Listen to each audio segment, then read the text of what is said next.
Mayors and cities move at the speed of real time and real complaints, by the way. You'll hear it at the supermarket if you're not doing something.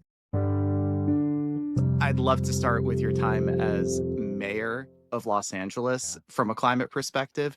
So, Mhm. the first piece that really stuck out to me was in 2015 when you released the city's first ever climate action plan.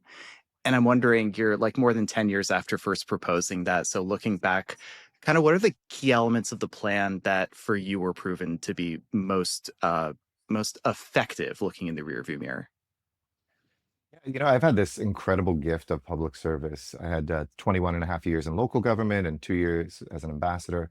And I remember when I first came into local government, Los Angeles owns the largest municipal utility in the United States. The Los Angeles Department of Water and Power helped build the Hoover Dam, famously stole water from the Owens Valley, et cetera. And when I came in, about 2% of the power we generated for the people of LA was renewable. 2%. Mm. We are now past 60%. By the end of the decade, we'll be at 97%. And by 2035, we'll be 100% renewable.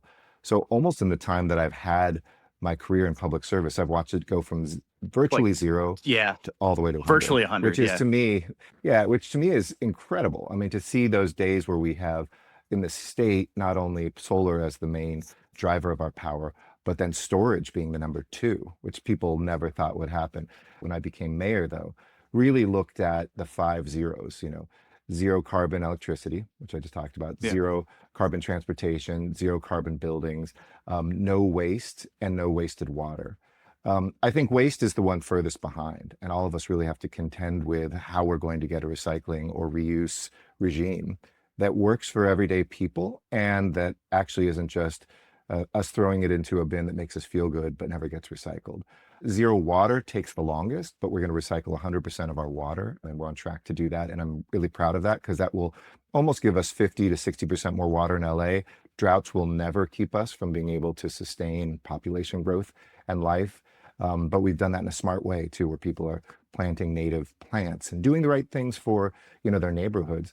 But it's those other three that are really where the bang for the buck on the global climate crisis is going to come from. And, I see it in the buildings that we're building. I'm really proud of the progress that LA is making on new construction. A lot of great programs to take existing buildings and put everything from insulation that we subsidize, or do things like retrofitting their homes and reducing their power consumption. I mentioned how well we're doing on the electricity and transportation, is I think probably the underperformer too right now because we just don't have enough options. We need to be able to buy electric vehicles. This country's policy to move away from EVs recently makes it even tougher to find those buses in particular. That will be a big part of that transition. But that said, from growing up in Los Angeles, where we were the smoggiest city in America with the worst pollution, and reducing those emissions by over 90%, I think that's real, tangible progress. That means my daughter will grow up with lungs closer to 100% their capacity, unlike my generation, which studies show is probably about 85% our lung capacity. I want to step in for a second because that statistic, that trend of going from, you said, virtually zero to, I would say, virtually 100% is really Yes. striking. What were the hard decisions that had to be made to make that possible? I'm so glad you paused there because we hear numbers all the time in climate, tons of CO2 or Right. percentage of renewable. Yeah. And people don't realize there's a huge human struggle to organize, to get votes, to work through the science with scientists and other people. And then, the bureaucrats or the officials who actually run departments have to implement the things that policymakers put as goals that may or may not be realistic. And So everybody's a it was human in that really conversation, right? Like everybody, it's a like hundred percent. the change is so hard. Yeah. Sorry to interrupt. Go ahead. No, no, don't worry. And activists, I think, sometimes think it just, as long as you say yes, it will happen. Right. But even after you say yes, you need a lot of really good technical people to make that happen. I'll go back to one story in 2000, I think two or three, we were voting to renew our coal plant that I believe was either Navajo, which was on Navajo territory Hmm. in the Southwest, or one of the other neighboring ones in the Southwest, because Los Angeles imports a lot of this dirty coal burning power Yeah. that was predominantly in Indian land. And I kind of was like an early environmentalist.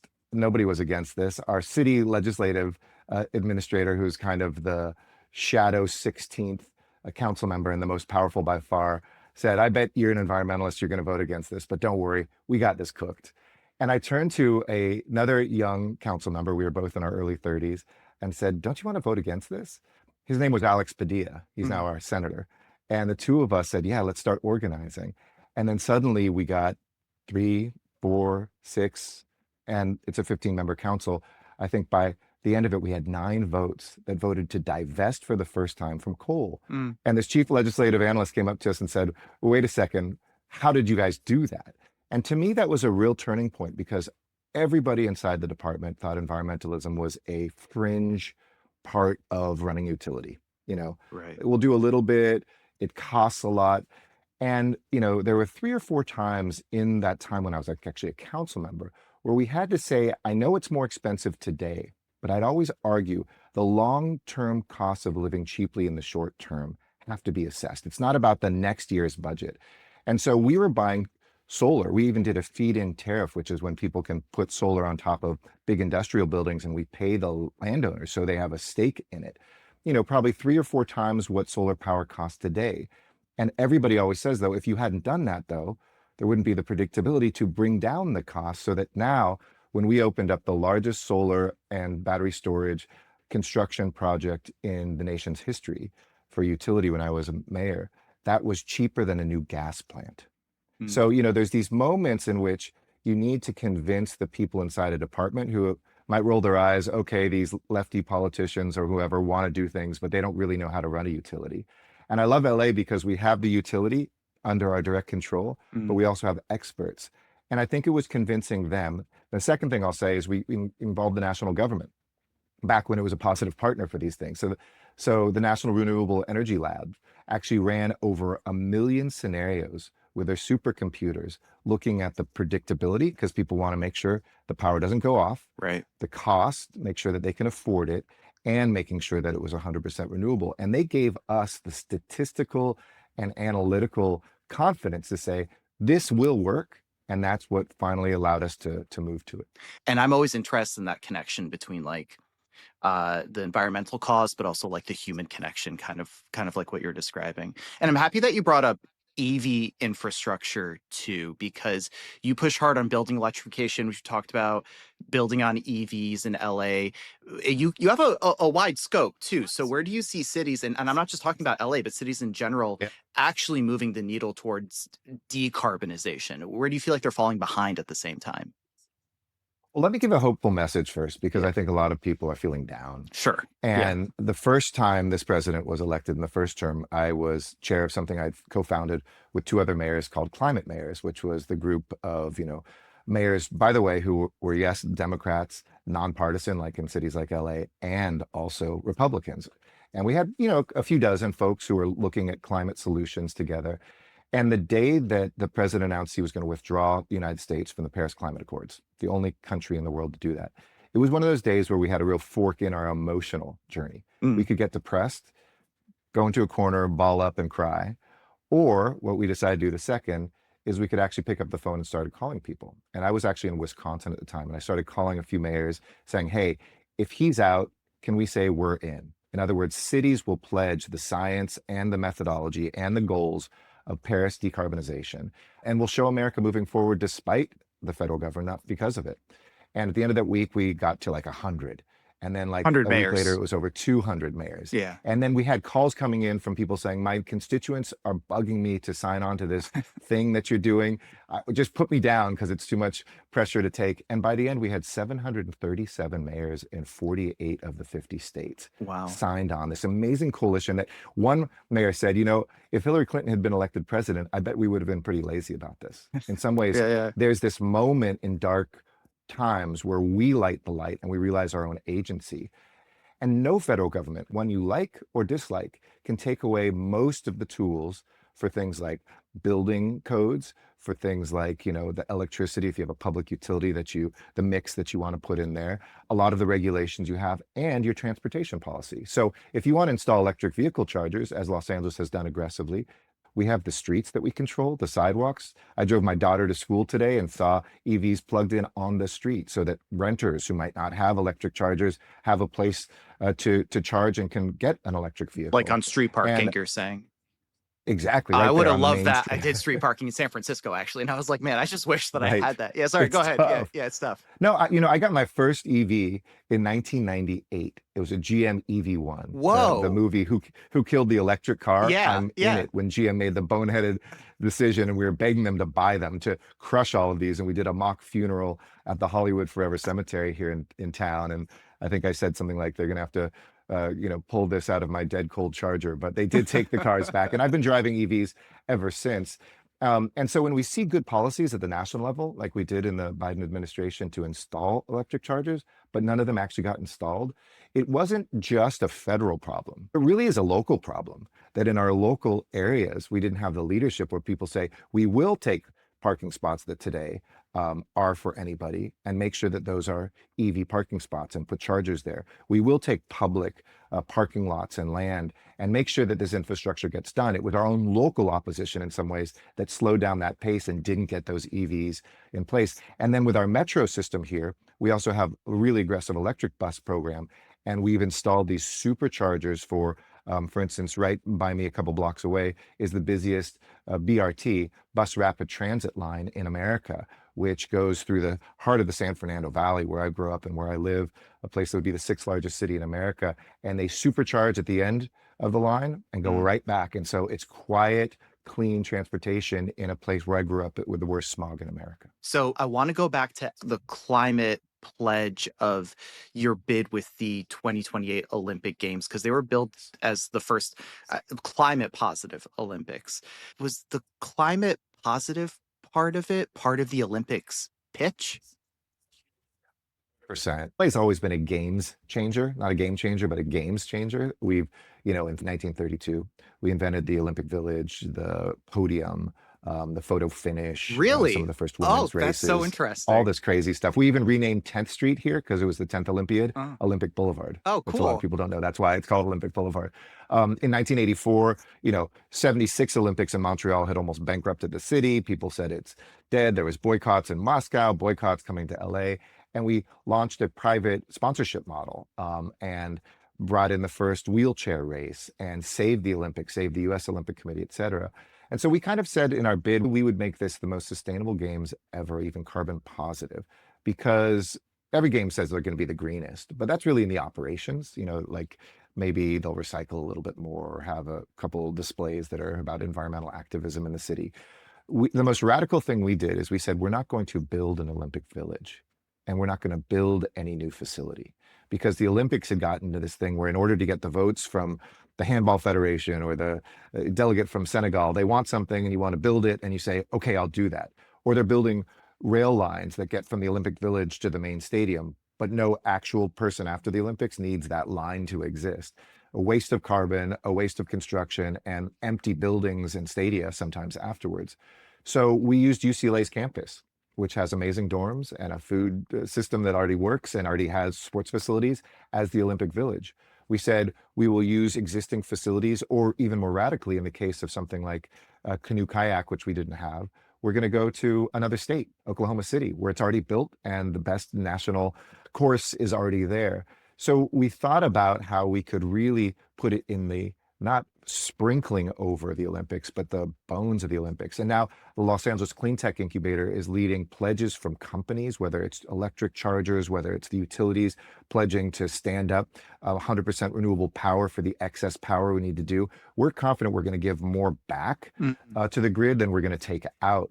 And that's really exciting. I think it shows that games can work and go back to the ideals of what the Olympics are supposed to do about inspiring people. Yeah, and I think there is that kind of like micro macro thinking where so many of us are told how to repurpose things we already have in our own lives. It kind of sounds like that at a large scale, right? Like you have a facility you can already use, go use that facility. I think that's really cool. UCLA's campus, I hear their dorms are actually really good. So yeah, Yeah, that makes total yeah, it's sense. not like when we went to college and nobody wants to borrow the drill from next door their neighbor. They want to go out Sure. and get a drill. We're like borrowing stuff from Paris that's getting shipped here from the Paris games. We're going next door. Like all of this is really the most sustainable model and example for human living, I hope.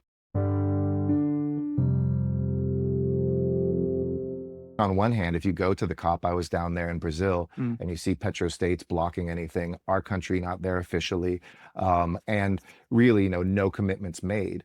On the other hand, when you compare that there's only one country on track for the science of the Paris Accords, that's Denmark. Congratulations, Denmark, always first in class, A plus. But only one country of all of the countries are on track.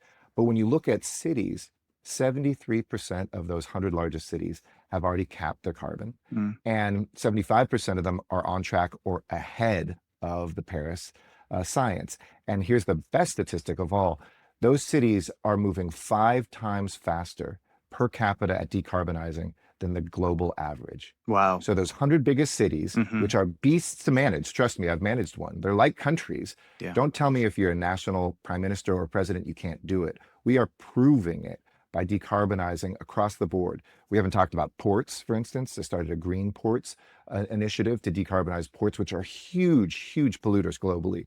We looked at, the ways that we can move and change even things like as simple as city zoning so that people live closer to where they work, encourage the telecommuting, all those things that, add up. And I'm proud that we are showing that sort of work. And cities really are the examples, not to shame countries, Yeah. but I hope to inspire them. Why do you think that is? Why do you think it is that like these big cities move 5 times faster? Well, I'm kind of prejudiced. I think that, Well, mayors and cities, I asked you to come here, so please go ahead. I yeah, give you I mean, permission. mayors and cities move at the speed of real time and real complaints, by the way. You'll hear it at the supermarket if you're not doing something. But when the pandemic hit, I was chair of C40. It's the only network, by the way, of those 100 largest cities mayors on any topic in the world. And I think it was my second Zoom call. I didn't even know what Zooms were still. Mm. And because it was that first week of the pandemic, and I called them all together. Kind of felt like an Avengers movie or something with all the world's mayors across different time zones. Yeah. And we were in, I think, 60 different cities of those 100, which was remarkable. And the mayor of Seoul told us about, drive-through testing for this new Mm. disease that was out there. The mayor of Milan, and if you remember, that's where the first kind of real big peak was. People were Right. dying in northern Italy, told us how to ready our hospitals so that people wouldn't die in the hallways. I mean, it was very sobering, very dark, but very powerful stuff. And the next day, we started implementing this stuff. And my successor, Mayor Sadiq Khan, who is now the chair of C40 and the mayor of London, an amazing friend and individual, went to brief Boris Johnson, if you remember him when he was Yes. still prime minister, and was describing this call and what mayors were instantly doing. We've built up the largest testing and vaccination sites in the world here in LA based on that kind of drive-through technology that we heard. And Boris Johnson turned to his cabinet and said, why aren't we doing any of this? And they said, sir, don't worry. We're collecting the best practices. We're going to put it in a report. We'll get it to you in a week or two. You can start talking to national leaders around the world about this. And Boris Johnson said that will take weeks and people will die. And so I use that example because I think mayors, I always say, good mayors borrow, great mayors steal. We're friendly and competitive. If I Mhm. hear a good idea or see something on a trip to another city, like if I see the greening of cities in Mexico City or the bus rapid transit lines that are there, or in South America, or you see a breakthrough in clean air like Sadiq Khan is doing in London, I want to do the same thing in my city. And we move at the speed of tomorrow. And so we try, and if it doesn't work, we're not scared to fail and fail forward. We're not always like waiting for somebody else to do it. I think national leaders inherit a bureaucracy that's slower, and they're just by nature more cautious. Mayors are kind of more, in the best sense, entrepreneurs, cowboys, go for broke folks. Yeah. That makes total sense. You're able to pivot quickly. Yeah. And you have to, I, because I your constituents demand. Right. You hear about it in the shopping market. You're now serving as C40 ambassador for global climate diplomacy. So when you're at a dinner party, I doubt you get the question, hey, what do you do for a living? That's what I ask other people. But for you, when somebody's like, can you explain C40 for me? How do you describe the work? Well, I describe a network which is kind of, in my opinion, the tip of the spear of climate action. We are the ones doing work, inspiring work, organizing work, and it's accountable work. I always explain this isn't just an affiliation. It's not like a social club Right. of mayors and cities. Hmm. You have to have plans, adhere to plans, show progress, or you get kicked out of the club. Oh, I mean, wow. imagine a United Nations that was like this. Imagine Right. you could no longer be a United Nations member if you didn't live up to your pledge in Paris, or to, give development aid or whatever. Obviously, we can't do that with nations, but we are a really, I think, great model of how you can stretch further, beyond your reach, but also we are the ones that are quickly innovating and sharing. We're kind of an ideas laboratory that if London has a breakthrough and is giving backpacks with air monitors to kids so they can literally take their individual air quality where they walk to and from their home to school, like how do we spread that in more places? If Freetown in Africa is figuring out a way to plant more trees than anybody else, how can we get that citizen involvement that sustains those trees after they're planted and they don't just die? It becomes a place to share information, a place for accountable action. And when you look at the numbers, it's bigger than almost every other nation in the world. Mm. So when I was chair, I got to be able to go to Glasgow to the COP. And we didn't just look at the 100 cities, we expanded that through our other partner organizations. And we took 1,000 cities who held themselves to going to carbon neutrality by 2050. And when the UN put that together, they said that would have been the fourth or fifth largest emitting country in the world's pledges. Mm. And we were the only organization on the stage with prime ministers, kings, presidents, et cetera, the only non-national leader allowed to make that pledge. So now today, I'm in that system being the negotiator with the UN saying, will you join, for instance, something called CHAMP, which is a long acronym, which I don't have to say here, but it's basically a national government saying, we'll work with our states, provinces, regions, and cities to achieve our national goals. Seems elementary, but once they make that pledge, it works both ways. You can take all the credit for what cities or states are doing.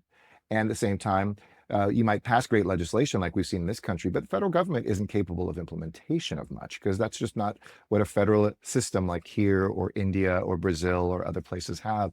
So I get to do those negotiations, but then second, I get to inspire people to say, in these 15,000 cities, here are solutions. Here's the financing, by the way, that we need Mhm. to get not just the national governments, but local governments. And don't forget, local governments are financing ourselves. We can quantify how much taxpayers at the local level are already putting into climate change.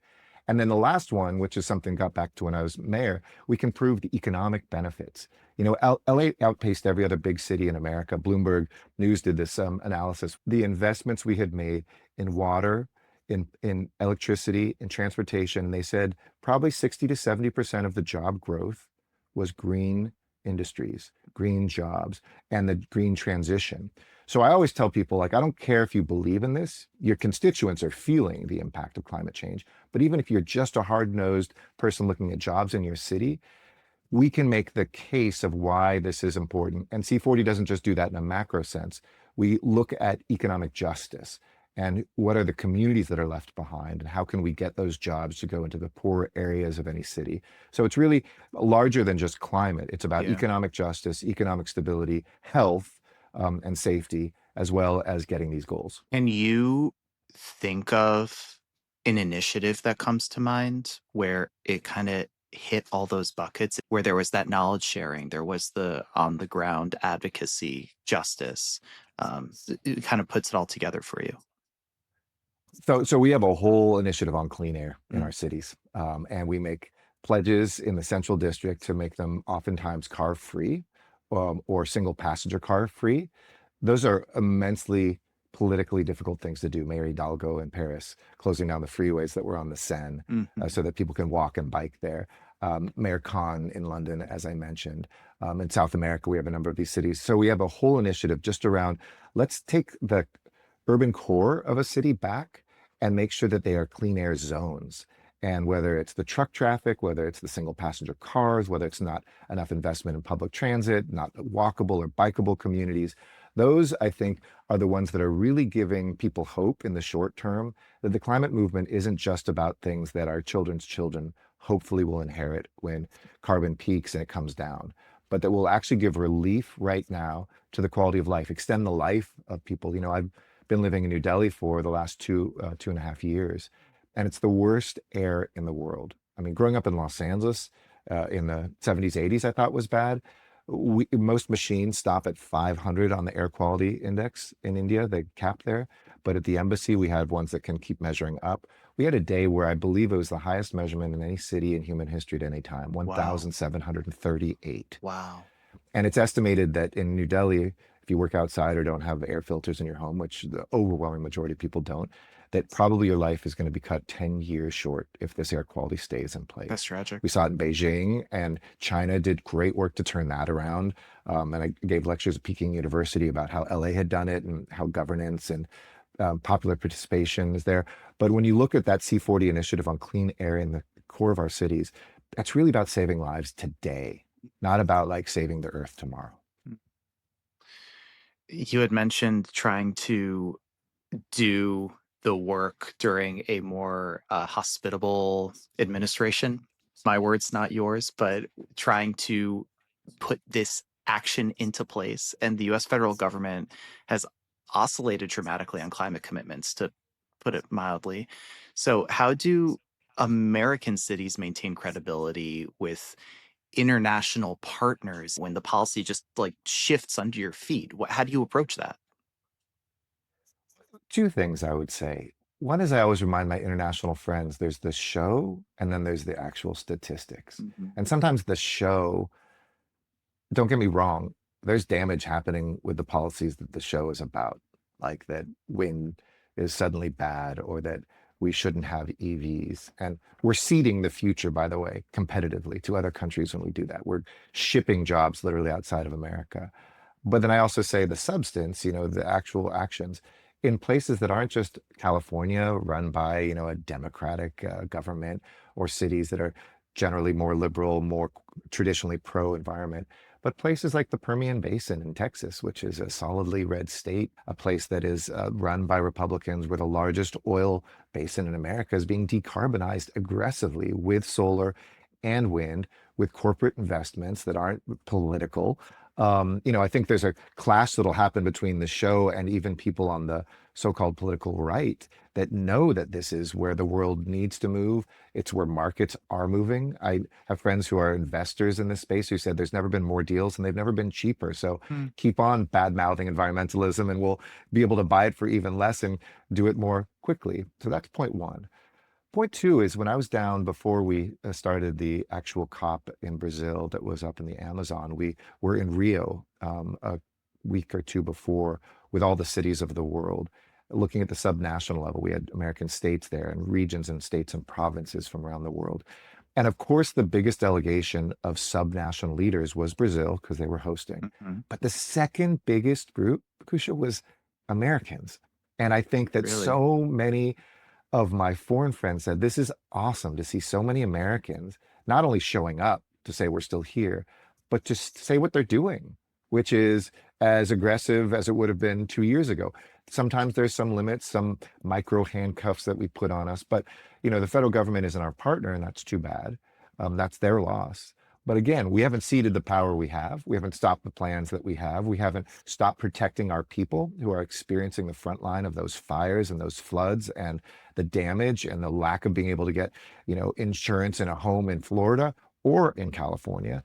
And we see that the future is being written around the world, and we want to join with those people. And we want a country to emerge at the national level, we hope, in the future that will build on all of the great foundation that we're laying. So I think a lot of our international friends left there surprisingly optimistic about American leadership. That's so Obviously, interesting. not at the top, Yeah, not at the top, but leadership has always existed from the side and from behind, and all power. The point at the top is not the most important piece, it's the the base base. underneath.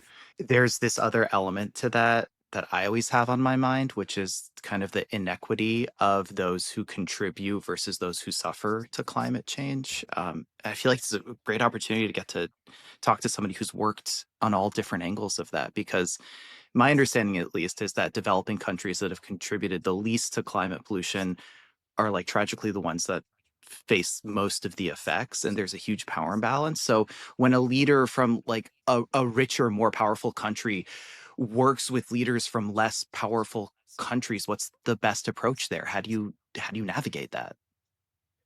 Well, first you have to co-lead. Don't just talk about it, but do it. And so when I was chair of C40, we implemented that we would have co-chairs now Mm, from the global north and global south. Terms I don't love, but for shorthand. yeah. So it's not just Sadiq Khan who is our chair, but also our co-chair is Yvonne Aki Sawyer, who's the mayor of Freetown, Sierra Leone. And we said we'd put a majority of our funding, then second, put your money where your mouth is, after you share power, share money, we're putting majority of our funds into the global south. A, because it's the right thing to do from justice, and B, because that's where population growth and economic growth will be. So if they can do it better and not go through what London did in the 1800s and New York in the early 1900s and LA in the 1980s, if they can have clean air while they're industrializing, if they can get economic growth and not have to have the suffering that we see, that's the right thing for them and a good thing for the entire world. And then I think third, it's also looking at how we can find those solutions that are indigenous to those areas in the developing world. When I was ambassador, for instance, one of the first trips I took in India was to Ahmedabad, which is the capital of Gujarat in northwest India. And I talked with a group, there's an incredible women's association of tens of thousands of chapters called SIWA. That's self-help basically for women. And there's a lot of construction workers in India that are female, Mm. not so many here in the United States. And I was talking to a bricklayer, a woman who said, it's so hot on the hottest days here, and it regularly gets above 120 there. She said, even with gloves on, I can't hold the bricks. And because of that, I can't work. And because of that, my family can't eat.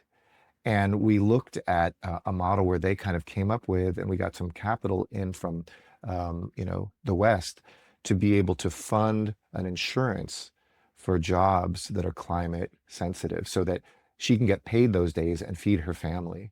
And then she pays a small bit when she does work to go into that insurance so that she can make Even sure her out the, family survives. yeah. So I think, finding those solutions that are actually coming out of places like Africa, that are coming out of parts. And by the way, the developing and developed world are not just a geographical split. They exist inside our own cities. So my Of course. experience knowing that in South LA, there's no shade, Mm. whereas of course in West LA, there's a lot of shade, made shade equity a big part of my agenda. And so I say this methodology is good not only across the world, but within cities too. Yeah. I don't like the term bottom up. I try to think of it as like you go to where the people are experiencing what's going on and you ask them what would help. But like where you go for ideas, I think is so crucial too. So I appreciate that you said that. Yeah. Yeah. I mean, it's maybe bottom out Bottom because the out, bottom is yeah. always, the one that has the foundation like we talked about that allows the top to put a few things on there. And don't get me wrong, national leadership is critical. It inspires us when it's good. It can pass legislation that can enable that base to widen even further and Mm. to be strengthened even stronger. But yeah, we don't have to show prime ministers, we don't have to show presidents the solutions. We just have to be able to do them ourselves. That's all Mm. we're asking from our national leaders to join with us in what we're already doing. I am delighted to hear you say that because that is a perfect segue into my last question, which let me know if you feel like you can answer this. I would love a hopeful message right now. So Ambassador, please indulge me. Diplomacy. Is it for 2026? I mean, it's easy to look at the world and think that like global diplomacy in general, climate diplomacy specifically is breaking down, I guess. What's the conversation that needs to happen at the global level to get diplomacy back on track? If you think it is off track, I don't know, but just like, how do we make It is diplomacy live? Yeah, 100%. please. How do we make It's diplomacy both. live? Well, it's both off track and it was ending its kind of lifespan. That this incredibly stable building we've been living in, which, post World War II had like international diplomacy and, by the way, American democracy, very stable. We didn't have to do much. They were always going to be there. Remodel it, change the pipes every so often. Suddenly is on fire. And maybe it's because somebody's thrown a Molotov cocktail in there. But I would argue, even if he hadn't, this building needed to come down. The diplomacy and development and even bureaucracy has slowed things down at a time when the crises we have require a faster pace. We're slower than ever. And so diplomacy for me, I'll tell you if there's one lesson I've learned in my 2.5 decades in public service, it's about relationships. Nobody teaches this in the classroom, but it's about the relationships and the feelings that we have as human beings. And I always say when I'm giving a speech, I want somebody to know something they don't know, feel something they haven't felt, and do something they wouldn't do. And those last two, I think diplomacy, if we can get people to feel again, and we're seeing diplomacy that's all about, you know, there's no win-wins. Me doing well doesn't mean you're doing well, so I'm going to be the bully and I have more power, so I'm going to take something. That's just not the way that community, families, neighborhoods, cities thrive. We Yeah. know we have to all because I can be the mayor, but if I don't fix traffic, I'm stuck in it. If I don't, deal with somebody who's unhoused, that person's outside my residence. So there's a real accountability that comes from local leadership, and diplomacy, I think, at its best, is about those relationships and what we give. True power, Kusha, is not what we hold on to and what we hoard, but what we're willing to give up and share. And it's the same thing with diplomacy. So I do think that there is the cracking open, or maybe a return to that basic human thing that's not naive, it's not idealistic, but it is relational, because if anything ties us together, it's those borderless problems. It's health, and it's climate. Mm. And we're certainly lived through a pandemic that, we knew that a virus didn't care about borders. And we're experiencing too that this climate crisis doesn't care as well. And if we're going to survive, and we all want to, let's figure out a way to be a little bit more understanding and to share in that power that we have. And that's the kind of diplomacy I hope emerges. Eric Garcetti is C40 Ambassador for Global Climate Diplomacy and former mayor of Los Angeles and former ambassador to India. Ambassador, thank you so much for hanging out with us and for all of your work. It's been a real joyful conversation. Thank you.